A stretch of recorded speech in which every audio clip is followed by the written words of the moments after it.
د مهمو خبرونو سرټکی. د شانګهای همکارۍ سازمان ناسته کې د افغانستان بللو ته د اسلامي امارت خبرګون د اسلامي امارت ویان مرستیال هیله څرګنده کړې چې راتلونکي کې له دې سازمان سره د افغانستان اړیکې به پراخې شي. او په دې اړه هم زموږ تماسونه او خبرې جریان لري. امید ده چې په راتلونکي کې به په دې برخه کې پرمختګونه ولرو. له افغان پانګوالو د بهرنیو چارو وزارت سیاسي مرستیال غوښتنه عباس تانکزي بهر کې میشتو افغان سوداګرو څخه غوښتي چې په افغانستان کې پانګونه وکړي. هر افغان من حیث افغان حق زیر داره که در سیاست از کشور، در اقتصاد از کشور، در امنیت از کشور سهم فعال بگیره بدون از اینکه کس او را دعوت بکنه. له افغانستان سره پر دوامداره همکاری د ایران ځانګړي استازي ټینګار حسن کاظمي قومي وایي چې له افغان ولس سره د مرستو یوه کړنلاره سیمه ییزو او ګاونډیو هیوادونو له وړتیا څخه ګټه پورته کول دي. باربد مسکو به خاطر رفع نگرانی کشورهای همسایه و فرامنطقه از اثر بازی‌های استخباراتی قدرت‌های بزرگ که در افغانستان جریان دارد تدبیر می‌شود. او په لبنان کې د حزب الله پر اډو د اسرائیلي پوځ د بریدونو دوام.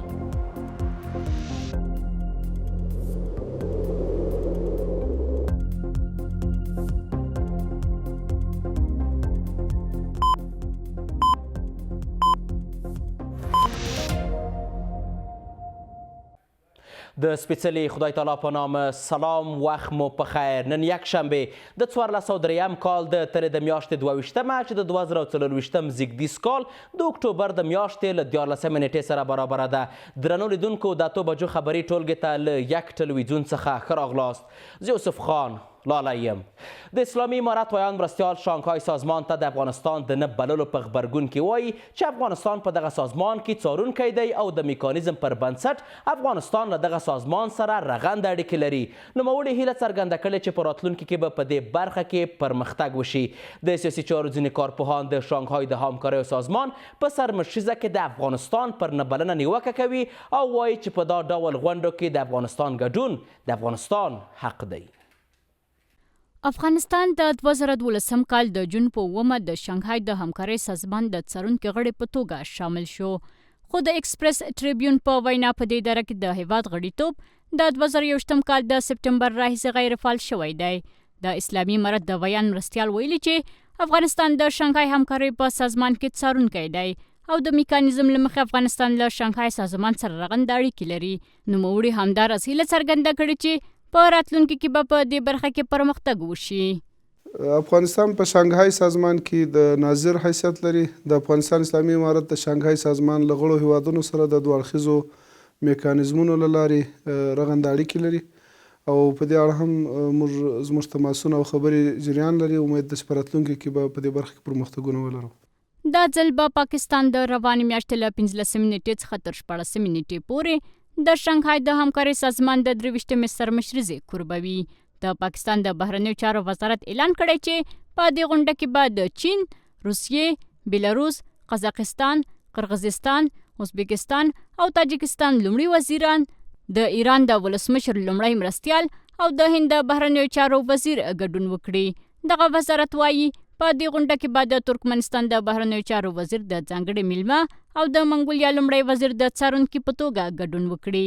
د سیاسي چارو یو کارپوه نیوکه کوي چې د شانګهای د همکارۍ سازمان په 23مه سرمشریزه کې اسلامی امارت نه و بلل شوی. نسبت به او که او حکومت علایده بود از طرف جامعه بین‌المللی به رسمیت شناخته شده بود و این به رسمیت شناخته تا حال نشده است. این یک نوع مشکل به وجود آورده. ولی اگر ما که در نشست‌های شانگهای یا در بریکس حضوری نداشته باشیم با معنای از اینکه بلوک شرقی ناقص است. ما باورمند هستیم که در این سازمان اگر یا در نشستی که در پیش روی از سمارت اسلامی افغانستان حضور نداشته باشد مطمئن هستیم که نتایج ملموسی را با خود نخواهد داشت.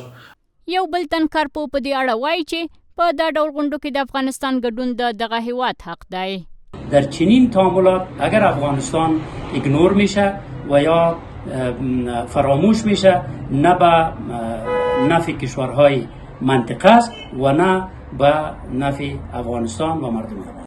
د یادونې وړ ده چې د شانګهای د همکارۍ سازمان په دې سرمشریزه کې به د غړو هیوادونو ترمنځ د اقتصادي سوداګریزو او فرهنګي همکارۍ په برخو کې هر اړخیزې خبرې وشي. د بهرنیو چارو وزارت سیاسي مرستیال په بهر کې له میشتو افغانانو سوداګرو وغوښتل چې هیواد ته راستانه شي او د افغانستان په پرمختګ کې ونډه واخلي. عباس ستانکزي زیاته کړې چې افغانستان د تاریخ یوې نوې پاڼې ته داخل شوی او د هیواد له پانګوالو غوښتي چې په افغانستان کې پانګونه ترسره کړي.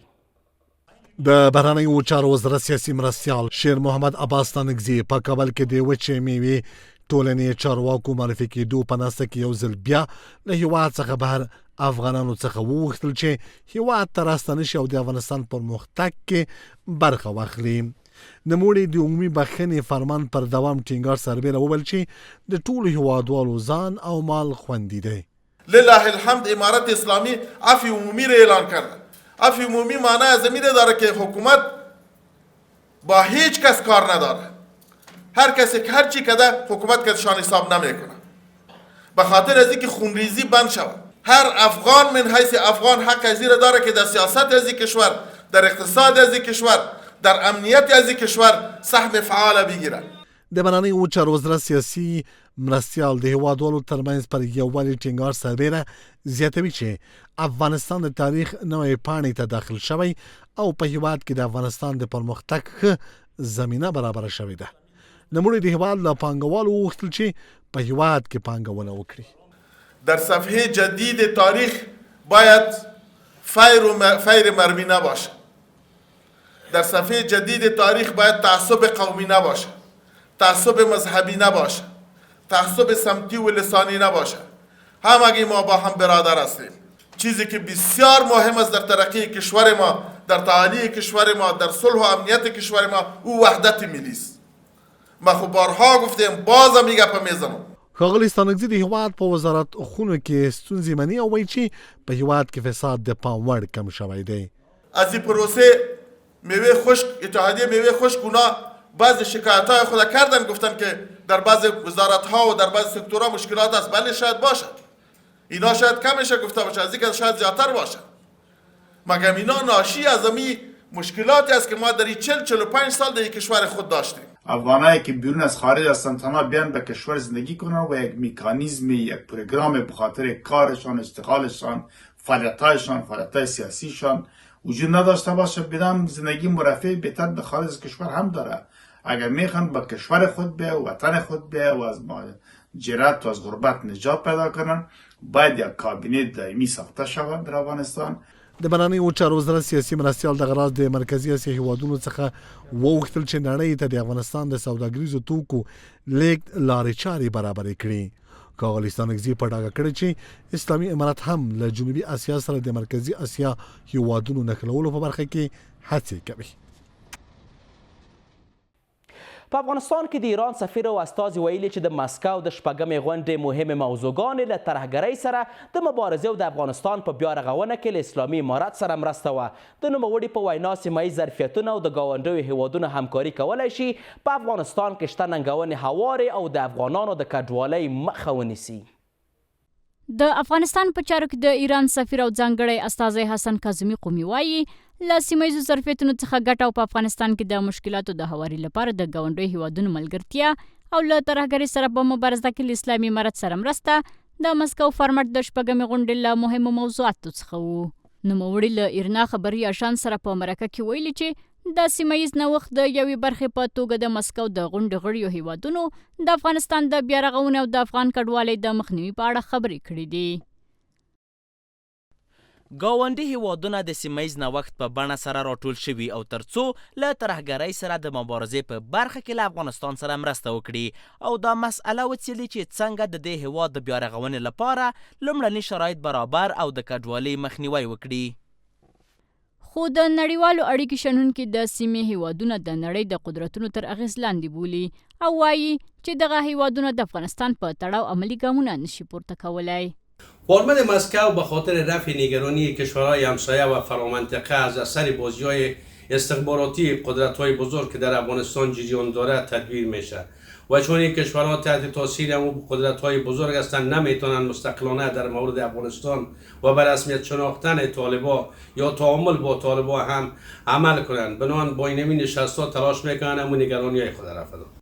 د سیاسي چارو یو بل شنونکی له افغانستان سره د ایران چلند دښمنه بولي او په اړه یې وایي متاسفانه حاکمان تهران در قبال افغانستان خصمانه عمل میکنند.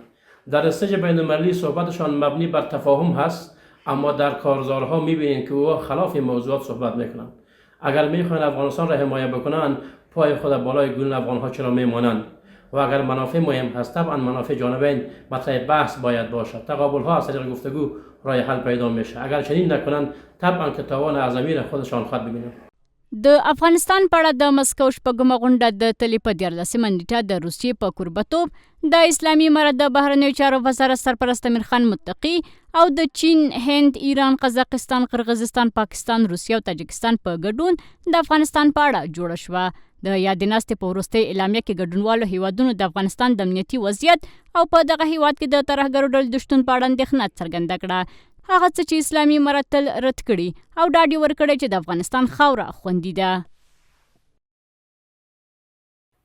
د پښتون ژغورنې جرګې دویمه ورځ دوام لري. دغه جرګه چې د اکتوبر په 12مه نیټه په خیبر پښتونخوا کې د ظلم پر ضد د ولاړېدو په نوم د اتیا کمیټو له جملې څخه د شپېتو کمیټو د بیان او غوښتنې سره جوړه شوې وه او سبا به هم دوام وکړي.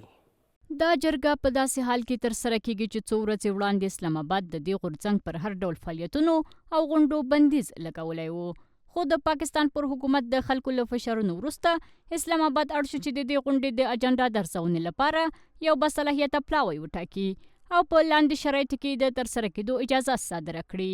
په خبرپاڼه کې ویل شوي چې د لاریون پر مهال باید د افغانستان بیرغ ونه کارول شي او له هغو څرګندونو ډډه وشي چې د پاکستان ملي ګټې ګواښي. پښتنو د دغه مسلو د حل لپاره به دی یو تګلاره یو پالیسي د هغې اعلان کړي. هغې ته به انتظار کول غواړي چې څه فیصلې کېږي. البته غونډه بالکل کېږي او په خپله باندې منظور پښتین ویل چې 10,000 خلکو ته د بلنه ورکړې ده چې په هغې کې قبایلي مشران دي، په هغې کې دیني عالمان دي، په هغې کې د سیاسي ګوندونو ډلو مشران دي، په هغې کې نور هم ګڼ شمېر خلک دي. ویل شوي چې د دې جرګې کوربه د خیبر پښتونخوا صوبې اعلی وزیر علي امین ګنداپور دی. د پښتون ژغورنې غورځنګ مشر منظور پښتین د میرمنو په ګډون د 15 یو وړو سیاسي ګوندونو مشري کوي او د پښتون میشتو سیمو د امنیت، جغرافیایي مسلو او د اقتصادي، سیاسي، تعلیمي او روغتیایي ننګونو په ګډون پر بیلابیلو موضوعاتو خبرې کوي. از یک طرف این تجمعها میتواند جریان عدالت خواهی و مطالبه حقوق انسانی و اجتماعی را تقویت کند و از طرف دیگر هم برگزاری این جرگه ها میتواند سطح آگاهی سیاسی در میان پشتونها را افزایش داده و آنها را به بازیگران سیاسی فعالتری در معادلات داخلی پاکستان تبدیل کند. په خیبر پښتونخوا ایالت کې د ډیورن پولي پوکدو کې د پښتون ژغورنې جرګې ترسره کېدو ملي او نړیوال خبرګونونه راپارولي. په دې جرګه کې به د خیبر دره کې د پښتو شاوخوا اتیا قومي کمیټې د ورځې تر پایه خپلې پریکړې اعلان کړي. بیا هم ښه راغلاست. ازبکستاني او فرانسې چارواکو په یوه غونډه کې د افغانستان پر کړکېچ خبرې کړې دي. د ازبکستان د بهرنیو چارو وزارت وایي دواړو لورو په تاشکند کې د افغانستان پر روان وضعیت او د کړکېچ د حل پر لارو چارو خبرې کړې دي. د نړیوالو اړیکو یو شمېر شنونکي وایي چې دا غونډه باید له اسلامي امارت سره په همغږۍ ترسره شوې وای. د افغانستان لپاره د ازبکستان ځانګړي استازي اسمت الله ارګاشیف د فرانسې د وسلوالو ځواکونو د وزارت له یو پلاوي سره په تاشکند کې د افغانستان د روان وضعیت او د افغانستان د کړکېچ د حل لارو په اړه خبرې کړې دي. د ازبکستان د بهرنیو چارو وزارت په یو بیان کې ویلي په دې کتنه کې د سرحدونو د پیاوړتیا، له ترهګرۍ سره د مبارزې د نشي توکو وسلو د قاچاق پر وړاندې د هڅو د همغږۍ پر اړتیا خبرې شوي. په همدې حال کې د نړیوالو اړیکو ځینې شنونکي وایي چې دا ډول غونډې باید له اسلامي امارت سره په همغږۍ ترسره شي. نماینده های خارجی با یکدیگر نشست هایی که میگیرن باید در هماهنگی با دولتی باشه که در ارتباط به او صحبت میشه. در قضیه ما و شما امارت اسلامی باید در جریان باشه در تمام قضایا، چون که بالفعل در منطقه حاکم هست. با وجود اینکه وضعیت عمومی امنیتی در افغانستان در حال حاضر نسبتاً خوب است، ولی با وجود همکاری های امنیتی کشورهای آسیایی میانه مانند ازبکستان و کشورهای بین المللی مانند فرانسه میتواند برای افغانستان مفید واقع شود، مشروط به این که این گفتگوها با حکومت افغانستان شریک شود. د ازبکستان د بهرنیو چارو وزارت ویلي فرانسوي پلاوي په سیمه ییز امنیت او ثبات کې د ازبکستان رول اړین بللی او هیله څرګنده کړې چې په راتلونکي کې به هم په دې برخه کې اغیزمنې همکارۍ ته دوام ورکړي. د سیاسي چارو شنونکي په دې باور دي چې د ازبکستان له لارې د فرانسې مالي ملاتړ د افغانستان د پولو د ټینګښت لپاره ګټور تمامیدای شي. اگر میخواین در رابطه با وضعیت بهتر شدن وضعیت افغانستان و رفع موضوع تروریسم و دهشت افغانی همکاری بکنه، از نگاه امکانات مادی و از نگاه وسایل و وسایط بتونه مرزهای خود تقویت بکنند و همکاری کشورها را داشته باشند به نفع هر دو کشور و به تمام کشورهای منطقه است. د اسلامي امارت له بیا واکمنۍ وروسته ازبکستان له افغانستان سره ښې اړیکې لرلي او تر دې دمه د دواړو لورو بېلابېلو پلاو کابل او تاشکند ته سفرونه هم کړي او په دې وروستیو کې د سوداګرۍ او اقتصادي برخو کې 15 تړونونه لاسلیک کړي دي. یوه ایرانی چارواکي د دغه هیواد له پلازمینې څخه هره ورځ د 250 افغانانو د نیولو او شړلو خبر ورکړی دی. اسنا خبري اژانس وایي د تهران په واټونو کې د کارګر ماشومانو 15 سلنه افغان ماشومان دي او ځینې دغه ماشومان چې پر درنو کارونو بوخت دي او د سودي قانوني اسناد نه لرل له ایران څخه افغانستان ته شړل شوي دي.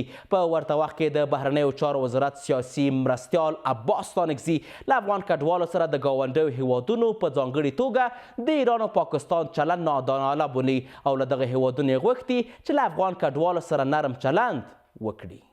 د ایران مرکز والی سیاسي مرستیال بهنام نظری ویلي هره ورځ 250 افغانان په دې ولایت کې نیول کیږي او د هویت کارت نه لرلو په صورت کې له ایران ایستل کیږي. په ایران کې تقریبا 3200 ماشومان د سړک غاړې کارګران پیژندل شوي چې 15 سلنه یې افغان ماشومان دي.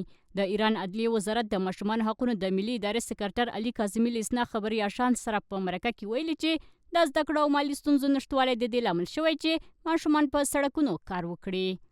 نوموړي د غیر مسؤلینو اتباعو لخوا د دې هیواد له ملي قوانین څخه سرغړونې ته په اشارې سره ویلي چې د دغو افغان ماشومانو یو شمېر کارګران چې د اوسېدو قانوني اسناد یې نه درلودل شړل شوي دي.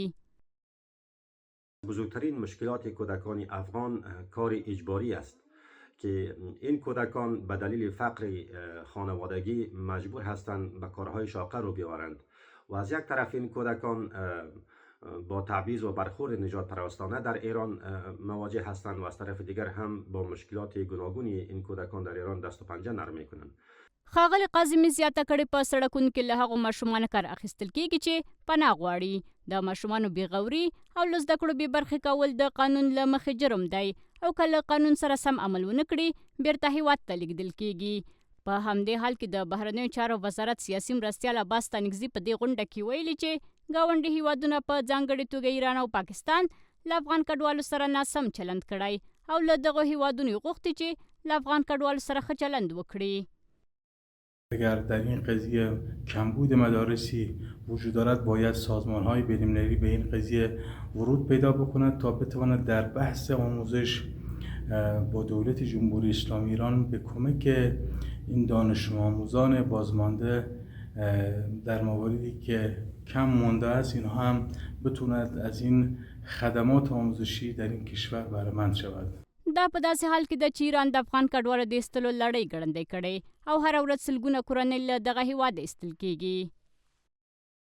د کابل د وچو میوو د صادرولو پروسس اتحادیې عمومي رئیس د دغه اتحادیې د مسؤلینو د معرفي کولو په غونډه کې له هیواده بهر په ځانګړي ډول پاکستان ته د سوداګریزو توکو د لیږد په برخه کې د ستونزو په اړه اندېښنه ښودلې. په ورته وخت کې د افغانستان او پاکستان د سوداګرۍ خونې مشر د دواړو هیوادونو د سوداګریزو ستونزو د هوارۍ په موخه له پاکستاني چارواکو سره د خبرو اترو پیل اعلان کړی دی.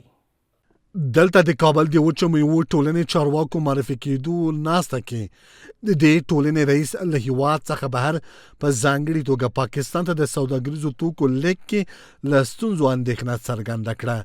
د کابل د وچو میوو صادر کوونکي او پروسس ټولنې لوی رئیس عبدالقاسم امرخیل وایي پاکستان هر کال د بېلابېلو پلمو سره د سوداګریزو توکو لیږد خنډ کېږي. په دې لاره کې موږ دا مشکلات ده چې موږ له ډېر وخت نه چې موږ د حاصلات راوځي وچه میوه او لامده میوه، نو دا وچه او لامده میوه په یو وخت کې وځي، نو د پاکستان همسایه ګاونډی ملک د موږ او تاسو یو خبر نه یو خبره بهانه کړي. ښاغلی امرخیل په هند کې د افغان سوداګرو پیسو کنګل کېدو او سوداګرو ته د ویزو پر نه ورکړې نیوکه وکړه او د ستونزې ته پر جدي رسېدنې ټینګار کړی دی. تقریبا 3 کاله کېږي په میلیونو ډالر د تاجرانو صادر کننده او په کشور د هندوستان کې باندې پاتې، نو څوک موږ ته ویزه هم نه راکوي، نو د ویزې سره په جنجال هستو. دا تاجران قریب ده چې صادرات په ټپه ودرېږي، نیمه پیسې په بانک کې پاتې دي. په همدې حال کې د ریاست الوزرا سیاسي مرستیال مولوي عبدالکبیر د هیواد له سوداګرو او د دوی ستونزو ته رسېدنې څخه ډاډ ورکوي. وزیر صاحبانو باندې خصوصا لرو چې انشاءالله ستاسو مشکلات به اوري حل کوي به یې، خو بیا هم چاته که چېرته څه ستونزه پیدا کېدله موږ به انشاءالله ستاسو سره همکار اوسېږو. چېرته ملاقاتو مشکلات درته وي یا هم په مسایلو باندې غور نه کېږي، هغوی که به انشاءالله ستاسو سره موږ همکار اوسېږو. بلخوا د افغانستان او پاکستان د سوداګرۍ خونې رئیس خان جان الکوزي د دوړو هیوادونو سوداګریزو ستونزو حل په موخه له پاکستاني چارواکو سره د خبرو اترو پیل خبر ورکوي. خصوصا د پاکستان په ارتباط دا درته ویلی شم چې خبره لږه نږدې شوې ده، موږ هم کوشش کوو دا چې زه ډېر مسؤلیت لرم، حتی ما خپله د وزیر اعلی د خیبر پښتونخوا سره ستاسو په دې دغه خبرې وکړلې او هغه اطمینان راکړی چې انشاءالله دا خبره به ډېر زر حل شي، خو د دوی وضعیت لږ ښه نه دی، هلته کومه جرګه ده د هغې په خاطر باندې انشاءالله چې دا مشکل به هم حل شي. دا د ټکس دا په داسې حال کې چې پاکستان هر کال د تازه میوو په وخت کې د بېلابېلو پلمو له مخې د افغانستان محصولاتو پر مخ دروازه تړي. د پکتیا ولایت په مرکز شرنه کې 20 تنو زده کوونکو د 2 میاشتني روزنیز کورس له بشپړولو وروسته د فراغت سندونه ترلاسه کړل. په پکتیا ولایت کې یوازې د ویناوو د روزنې یو مرکز شتون لري او له دغه مرکز څخه فارغ شوي ځوانان له سرپرست حکومت څخه غواړي چې د ډول مرکزونو د زیات ملاتړ وکړي. په ګردیز کې د وینا د مهارتونو د زده کړې له یو مرکز څخه 20 تنو زده کوونکو د فراغت سندونه ترلاسه کړل. د پکتیا ولایت ځوانان په اوسني عصر کې د وینا د هنر زده کړه اړینه ګڼي او دې برخې ته د اسلامي امارت د مسئولینو د جدي پاملرنې غوښتنه کوي. امروز به تعداد 20 نفر از بخش فن بیان از آموزشگاه ما سند فراغت به دست آوردن. در کل خواست ما از دولت امارت اسلامی افغانستان همی است که چنین مراکز را حمایت بکنن، زمینه را برشان مساعد بسازه تا ما بتانیم فرصت‌های خوب را ایجاد بکنیم برشان. فن بیان یکی از فنون است که در همه بخش‌های زندگی از ارزش خاص برخوردار است. حرف بزن تا برنده شوی و پله‌هایی است برای موفقیت، راهی است برای رسیدن به هدف بزرگ. په ورته وخت کې محصلین د تعلیمي کورس په بشپړېدو خوښي څرګندوي او د اسلامي امارت له مسؤلینو څخه غوښتنه کوي چې په پکتیا کې د ډول ښوونیزو مرکزونو د جوړولو لپاره لا زیاتې هڅې وکړي. نو ډیر خوشاله یو غوښتنه امارت اسلامي لرو چې بس دغه کورسونه نورم حمایه کې په ټوله پکتیا کې دغه یو ښوونیز کورس ده، دغه کورس سره همکاري وکړي. نو موږ د افغانستان اسلامي امارت څخه دا هیله کوو چې موږ ته دغه کورسونه نور څنګه کې حمایت کړي چې څو موږ وکولی شو او په راتلونکي کې یو نور هم څنګه کو ښه ځوانان وروزو. موږ له امارت څخه دا غواړو چې زموږ سره په داسې کورسونو کې نور هم حمایت وکړي او د آینده نسلونو د پرمختګ لپاره باید له دې کورسونو سره ډیر حمایت وکړل شي. له بل خوا د دې ولایت چارواکي ډاډ ورکوي چې په پکتیا کې د دغه ښوونیزو مرکزونو ترمنځ سالم رقابت شتون لري او دوی له دغه ښوونیزو مرکزونو ملاتړ کوي. کورسونو ترمنځ یوه رقابتي سیالي په لاره اچوو. د ویناوالي بخش د کورسونو ترمنځ په غونډو کې د دوی نه طاقان ستایو. دلته د فني بیان او د غرض دغه د نثر او د ادب او د شعر او د خبریالیو د ویندوی او د نطقۍ په برخه کې هم ځینې کورسونه شته چې لا هم موږ تشویق کړي دي او هڅولي مو دي او څومره همکاري چې د اصولو په رڼا کې کېږي او د افغانستان اسلامي امارت اطلاعات کلتور وزارت پالیسي ایجابوي موږ په دې برخه کې ورسره مل یو. د یادونې ده چې تر اوسه په پکتیا کې د بیان یوازې یو ښوونیز مرکز شتون لري. د کرنیزې پراختیا صندوق کندهار کې یوې کارخونې ته د ملاتړ په موخه 50 میلیونه افغانۍ ورکوي. د کرنې اوبه لګولو مالدارۍ وزارت مسؤلین وایي دا پیسې د کرنیز سکتور د ودې په پار کې د دغه ولایت کې د پنبې د یوې تولیدي کارخونې ته ورکوي. نورحال زموږ د همکار هدایت الله نکزاد په راپور کې. د کرنې اوبه لګولو او مالدارۍ وزارت مسؤلینو د کندهار صنعتي پارک څخه د لیدنې پر مهال د پنبې یوې سترې کارخونې د ملاتړ په موخه د 50 میلیون افغانیو د ورکړې خبر ورکړ. مسؤلین وایي له دې همکارۍ څخه یې موخه د کرنیز سکتور وده او په ځان بسیا کول دي. دغه فابریکې ته موږ کوشش کوو چې دلته پیسې ورکو او په دې بنیاد باندې چې د دوی اکید مشکلات هغه مشکلات ورته حل کو او زموږ مسله دهقانانو ته په دې باندې چې یو د بازار موندنه وشي. د کرنیزې پراختیا صندوق مسؤلین وایي دغه صندوق د کرنې اوبه لګولو او مالدارۍ وزارت په چوکاټ کې فعالیت کوي چې د 2012 کال راهیسې د هیواد په 14 ولایتونو کې د 14 میلیارډ افغانۍ د کرنې سکتور کې د پانګوالو د ملاتړ په موخه لګولې دي. دغه شرکت سره د مالی تسهیل په برخه کې د 1500 لک افغانۍ مالی تسهیل برابرول دي چې دغه شرکت ته د خام پنبې ورانیسو. دغه خام پنبه دوی په کارتمام پنبه کونجاړه او غوړیو تولید بدلوي. کندهار کې په دې وروستیو کې د پنبې ډېر کښت شوی. کروندګر بیا د کورنۍ بازارونو ترڅنګ بهر ته د خپلو حاصلاتو د لیږلو غوښتنه کوي. طبعا خلک روزانه والا یو چې دا ګډه مرستړي یو لاسونو پښې چولې د بل کار راوړه هیڅ شی نشته. خواهش لرو چې مثال موږ په ملک کې نور فابریکې جوړې شي او نور کارخانې جوړې شي چې د نور ځوانانو ته کار زمینه برابره شي. د مسؤلینو په خبره بیل سوي 50 میلیون افغانۍ به د پنبې دغې کارخونې ته په 1 کال موده کې ورکړل شي. بیا هم ښه راغلاست. د روسیې د بهرنیو چارو وزارت اعلان کړی چې د بریکس ډلې پریکړه نه ده کړې چې د لویدیځ پر وړاندې پوځي اتحاد جوړ کړي. په همدې حال کې اسرائیلي پوځ په لبنان کې د حزب الله یو شمېر مرکزونه په هوایي بریدونو کې په نښه کړي دي. نورحال په دې خبري کڅوړه کې. د روسیې بهرنیو چارو وزارت اعلان کړی چې د بریکس ډلې پریکړه نه ده کړې چې د لویدیځ پر وړاندې پوځي اتحاد جوړ کړي. دغه وزارت په خپل ټلګرام چینل کې په یوه خبرپاڼه کې ویلي چې بریکس هیڅکله هم پوځي اتحاد نه دی او نه به هم وي. د بیان له مخې د بریکس په چوکاټ کې د ګټورو همکاریو بریالي پرمختګ د بریتانیا د حکومت د خفګان او ناخوښۍ لامل شوی دی. د ټاس خبري اژانس د راپور پر بنسټ د روسیې د بهرنیو چارو وزارت د بریکس ډلې د پریکړې په اړه د بریتانیا ټایمز ورځپاڼې راپور په کلکه رد کړی چې د لویدیځ پر وړاندې د پوځي اتحاد په توګه جوړیږي. د روسیې په وینا د بریکس یو له اصلي هدفونو څخه د یوه عادلانه او څو اړخیز نړیوال اقتصادي سیستم رامنځته کول دي. مسکو په ډاګه کړی چې د نظر له پلوه هم د شمالي اتلانتیک تړون ناټو ترڅنګ د بریکس راوستل په بشپړه توګه بېمانا دي.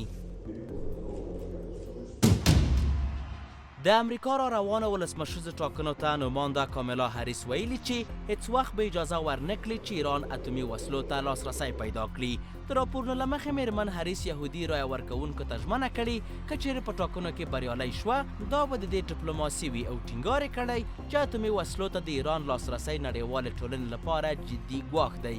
هریس یاده کړې چې د ایران په وړاندې هر ګام څخه ملاتړ کوي چې د واشنګټن په ګټه وي. نوموړي دغه څرګندونې په داسې حال کې کړي چې د تهران او تل ابیب ترمنځ اړیکې تر ډیره خرابه شوي دي.